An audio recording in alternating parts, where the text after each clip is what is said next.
Hi viewers, welcome to our channel. ఈ వీడియోలో మనం మెయిన్‌గా మాట్లాడబోయే విషయం ఏంటంటే, గత 2, 3 రోజుల నుంచి కూడా సోషల్ మీడియాలో ఒక న్యూస్ అయితే చాలా పెద్దగా వైరల్ అవుతుంది.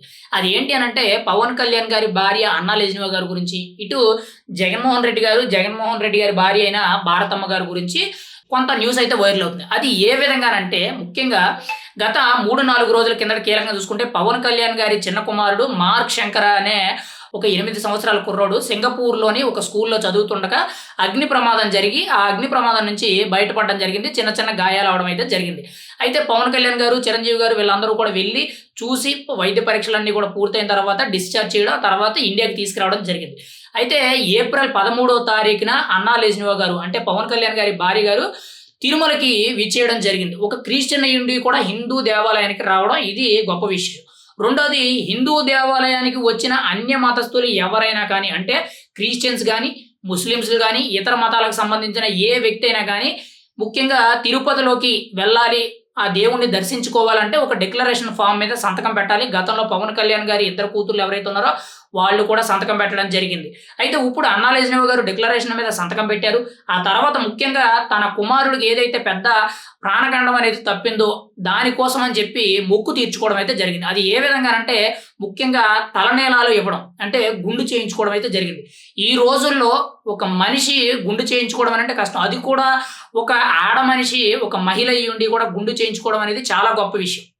ఎక్కడో పుట్టి, ఎక్కడో పెరిగి, ముఖ్యంగా ఫారెన్‌లో పుట్టి, పెరిగి, అక్కడే క్రిస్టియన్ మతం అన్నీ ఆచరించి, ఈరోజు భారతీయ సంస్కృతి ఉన్న పవన్ కళ్యాణ్ గారిని పెళ్లి చేసుకొని, హిందూ సంస్కృతిని ఆచరిస్తూ, హిందూ సాంప్రదాయాలను ఆచరిస్తూ, సనాతన ధర్మం గురించి తెలుసుకొని, ఆ దేవాలయాల్లోకి వెళ్లి, అక్కడ ఎలా ఉన్నాయి, పట్టింపులేమున్నాయి, ప్రతి ఒక్కటి కూడా క్షుణ్ణంగా తెలుసుకొని, ప్రతి ఒక్కటి చేయడం జరిగింది. డిక్లరేషన్ మీద సంతకం పెట్టారు. ఆ తర్వాత గుండు చేయించుకోవడం జరిగింది. ఆ తర్వాత రోజు ముఖ్యంగా ఏప్రిల్ 14వ తారీఖున ముఖ్యంగా స్వామివారిని దర్శించుకోవడం జరిగింది. ప్రత్యేక పూజలు చేయడం జరిగింది. ఆ తర్వాత మార్క్ శంకర్ పేరు మీద 17 లక్షల రూపాయలు తిరుమలలోని అన్నదాన కార్యక్రమానికి డొనేషన్ ఇవ్వడం జరిగింది. ఇదంతా కూడా 13వ తారీఖు సాయంత్రం, 14వ తారీఖు ఇదంతా కూడా జరిగింది. అప్పటి నుంచి కూడా సోషల్ మీడియాలో పెద్దగా వైరల్ అవుతుంది. కానీ ఇక్కడ ఒక డిప్యూటీ సీఎం గారి సతీమణి, ఈవిడ ఫారెన్‌లో పుట్టి పెరిగి క్రిస్టియన్ మతానికి చెందిన ఒక వ్యక్తి.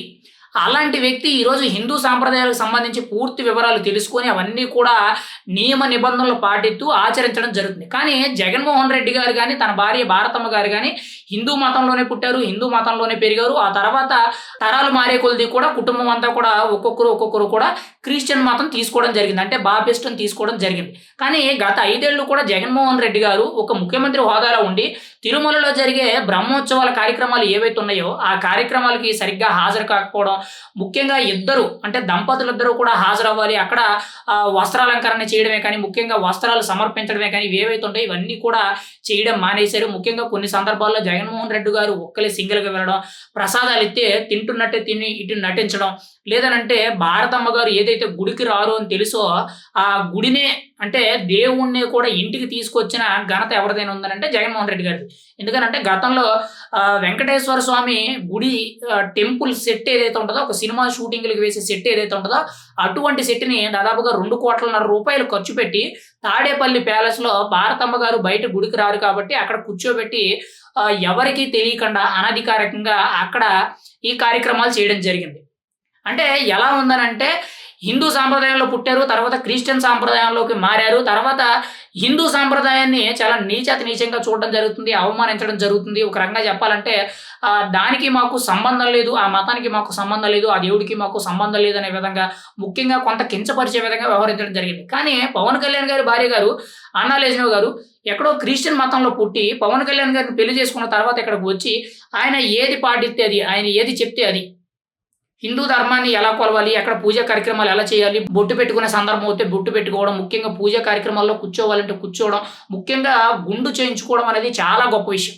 నార్మల్‌గా చూసుకుంటే దేశవ్యాప్తంగా హిందువులు అనేవాళ్ళు కొన్ని కోట్ల మంది ఉన్నారు. కానీ ఆడపిల్లలే కానీ కొంతమంది వ్యక్తులు గుండు చేయించుకోవడానికి నామోషీగా ఫీల్ అవుతారు. కానీ ఎక్కడో ఫారెన్‌లో పుట్టి పెరిగిన ఒక మహిళ ఈరోజు అంతటి స్థాయిలో ఉండి కూడా ఆవిడ గుండు చేయించుకున్నారు అనంటే ఎంత గొప్ప విషయం అనేది ఆలోచించుకోవాలి. ఏది ఏమైనా సరే అన్నా లెజ్నివా గారిని చూసి అంటే పవన్ కళ్యాణ్ గారి భార్యను చూసి నేర్చుకోవాలని చెప్పి నెటిజన్లందరూ కూడా సోషల్ మీడియాలో పెద్ద ఎత్తున ప్రశంసలు వెల్లువెత్తుతున్నాయి. ఇటువైపు జగన్మోహన్ రెడ్డి గారు గతంలో చేసిన తప్పిదాలు ఏవైతే ఉన్నాయో అవన్నీ కూడా వైరల్ అవుతున్నాయి. ఇక్కడ ఏ విధంగా చూసుకున్నా గత 5 ఏళ్ళు కూడా జగన్మోహన్ రెడ్డి గారు హిందూ సాంప్రదాయాల్ని, హిందూ దేవుళ్ళని, హిందూ ధర్మాల్ని కొంత కించపరిచారని మనమైతే చెప్పుకోవచ్చు. అందులో ఎటువంటి సందేహం అయితే లేదు. ఏది ఏమైనా సరే పవన్ కళ్యాణ్ గారు ఏదైతే హిందూ ధర్మాన్ని కాపాడుతానన్నారో, సనాతన ధర్మాన్ని కాపాడుతానన్నారో, ఈరోజు ఆ దిశగా తన భార్య అవన్నీ కూడా పాటిస్తూ వస్తుంది. ఎక్కడ ఎలా ఉండాలి, ఎలా ప్రవర్తించాలి, మనకంటూ కూడా నియమ నిబంధనలు ఏమున్నాయి అవన్నీ కూడా తెలియకపోయినా కూడా తెలుసుకొని మరీ కూడా చేయడం అనేది చాలా గొప్ప విషయం. తన కొడుక్కి ఏదైతే ప్రమాదం జరిగిందో ఆ ప్రమాదం నుంచి బయటపడ్డాడో దానికోసం అని చెప్పి 17 లక్షల రూపాయలనేవి తిరుమల తిరుపతి దేవస్థానానికి ఆ రోజు జరిగే అన్నదాన కార్యక్రమానికి విరాళం కింద ఇవ్వడం జరిగింది. ఇది ఈ న్యూస్ అనేది గత 2 రోజుల నుంచి కూడా చాలా పెద్ద ఎత్తున వైరల్ అవుతుంది.